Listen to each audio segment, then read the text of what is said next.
data, and we asked the question, of all the cell lines that we've sequenced, which ones have the highest expression of EGFR?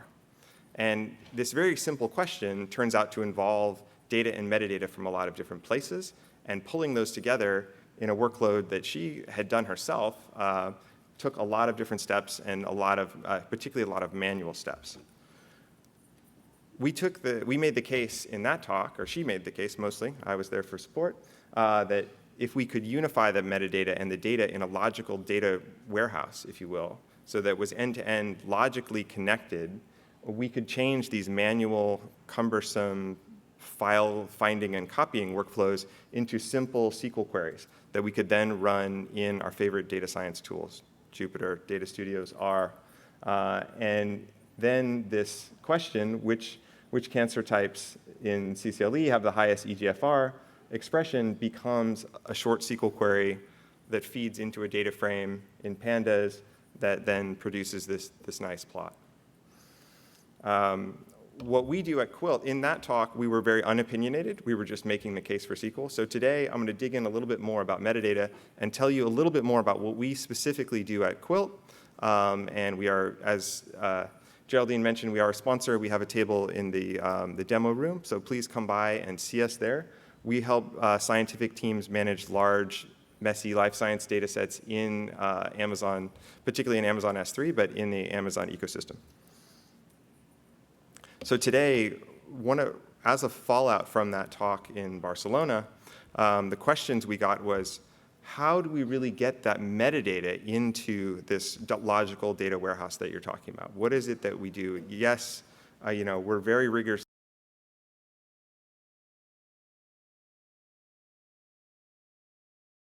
associated with the raw data or the output data. So for example, all too often we talk to a lot of biopharmaceutical companies. All too often in the Amazon ecosystem, we come across companies that have S3 buckets full of terabytes, tens, hundreds of terabytes of really naked FASTQ files that at the time they were being used probably were very well tracked, but over time they become stale, and it was very common to hear like, yeah, I have a lot of FASTQs, I'm really not sure what they are. So linking that metadata, tracking it is important. Keeping it linked to your raw data, keeping it linked from the raw data to the output data is absolutely critical to having that end-to-end visibility into all of your experimental data and really setting up that data for reuse and maximum value. So let's look at some of the places that we might expect to see metadata today. For example, if you're using Illumina, a lot of the run state might be captured in the system, their system, BaseSpace. We work with a lot of companies that are specifically using Benchling as their LIMS, keeping track of all the samples there. But honestly, let's admit, a lot of times this metadata is in messier, more bespoke places. Spreadsheets, internal databases, lots of different tools that vary from company to company, group to group, scientist to scientist, and sometimes even project to project for the same scientist. So instead of maybe the spreadsheet, metadata.csv_final1 version 2, we think there's a better way, and we want to explain what that is. So our take on that, our opinionated take, is this concept of a Quilt data package. So we admit life science data is messy, and the experimental workflow is iterative and organized. You don't want to stop the world and design a data model end-to-end to run an experiment. You don't even know if this experiment is going to go anywhere. But that doesn't mean that you should take all that valuable, critical metadata and drop it on the floor or shove it in, bespoke Google Sheet number 7. So instead, in the middle is the concept of a data package. Really, this is analogous to a Docker container. I know everyone here is familiar with Docker containers for software. Imagine taking the data equivalent of that. So you could take any messy, bespoke set of files in the format germane to their use. So whatever the discipline, whether it's VCFs, BEDS, BAMs, FASTQs, if it's something from imaging like an OME TIFF or an FCS file from flow cytometry, leave it in that format. Don't try to shoehorn it into some warehouse of itself. Leave the files the way they are, but put those files in this logical container, this data package. And then that data package also has room for metadata about every individual file and the collection as a whole.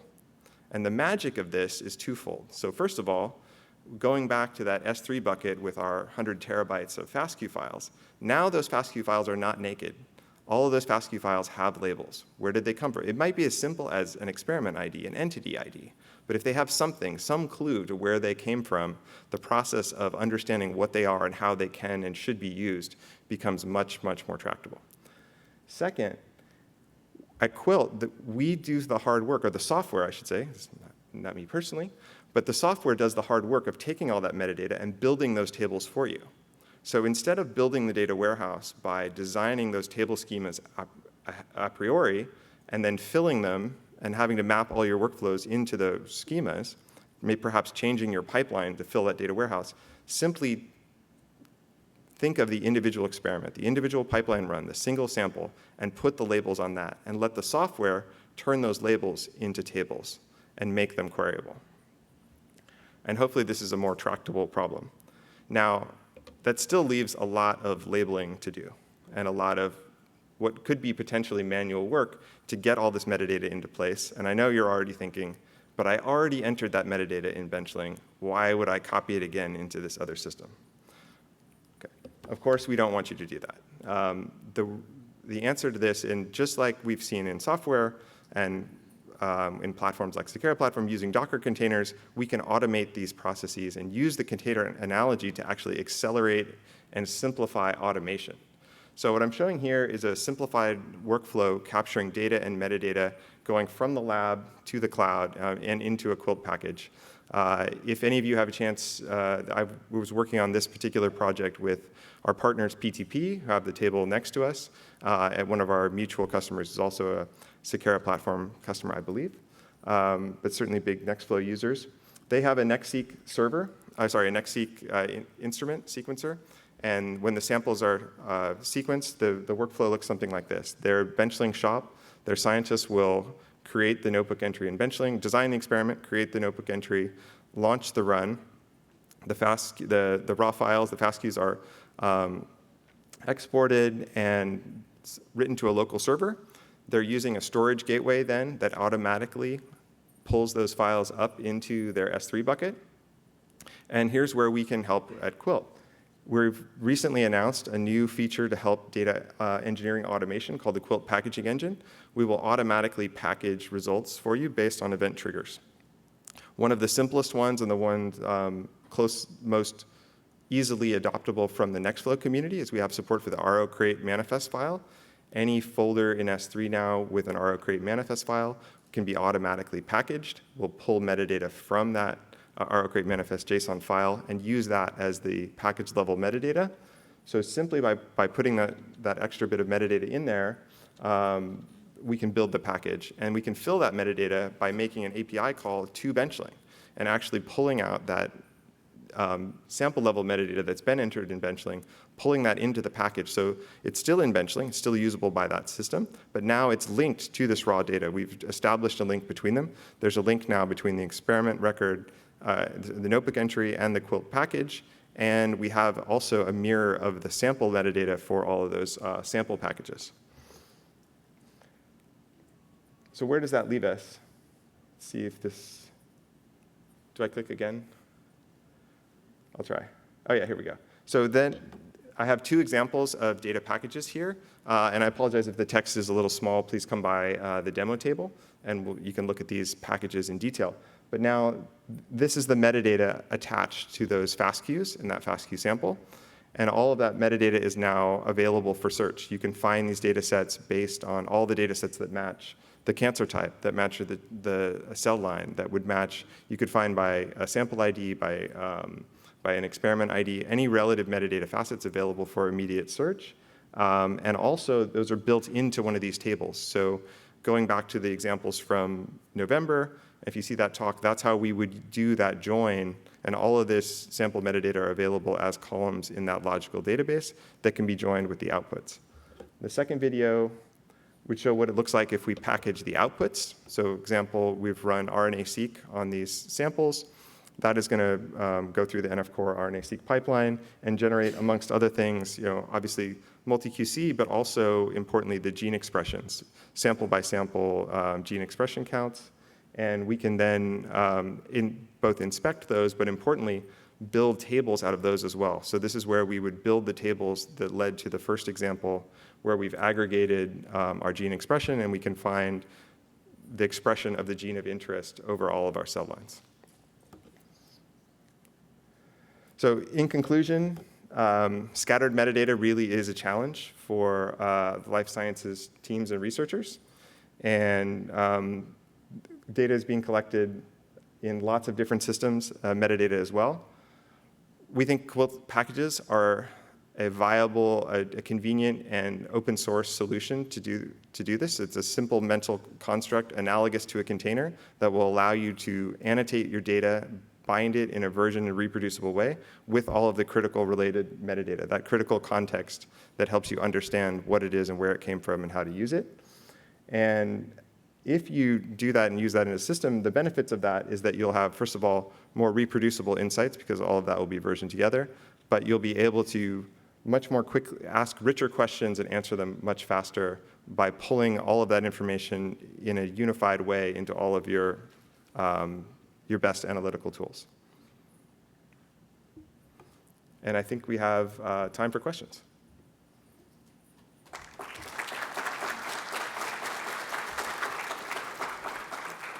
Thank you so much. I really like the idea of containers for data. This is a very promising solution. We have a couple of questions in Slack. Ken asks, one of the key challenges I've faced when building Benchling integrations in the past is the lack of a standardized data schema for registry entities. How are you solving that at Quilt? So that's a great question. And the first thing I'll tell you is we're not. A little bit closer to the mic. Sorry. So at the highest level, we're not. But the good news is what we're letting you do is to get a lot farther without solving that problem. So instead of saying, oh, we don't have a standard schema, we have to stop and we can't go on beyond that, we say capture whatever metadata you have in the closest thing to a standard that you have, capture it. Always capture it. Once you've captured it, harmonizing it later is not necessary. It's not automatic, but it is possible. It is a tractable problem. If you don't capture it, you're stuck. It's a very pragmatic answer. I like that. Olga asks, how does Quilt stay updated if the metadata gets updated on the Benchling side? This is a great question. So it is versioned, and that is a feature that it doesn't update. If you want to update it, that's where we have more automation. So we would listen to the Benchling, we'd get a trigger, and then create a new revision of the package. But the package revision history would show the revision history of both data and metadata together.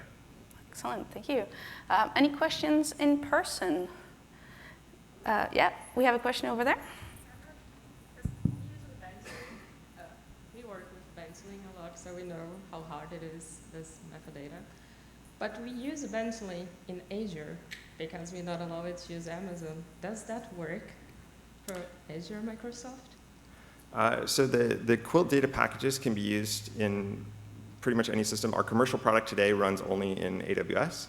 And I didn't announce it in the talk, I meant to, but we are soon to be releasing compatibility with Iceberg, which should allow that data and metadata in Quilt to be queryable in a host of different systems. I'll have to check on Azure, but definitely in BigQuery, Snowflake, and Databricks. Very nice. Any further questions for Kevin? If not, now you know how to find him. You know where to find him. Thank you very much. Thanks, Shelby.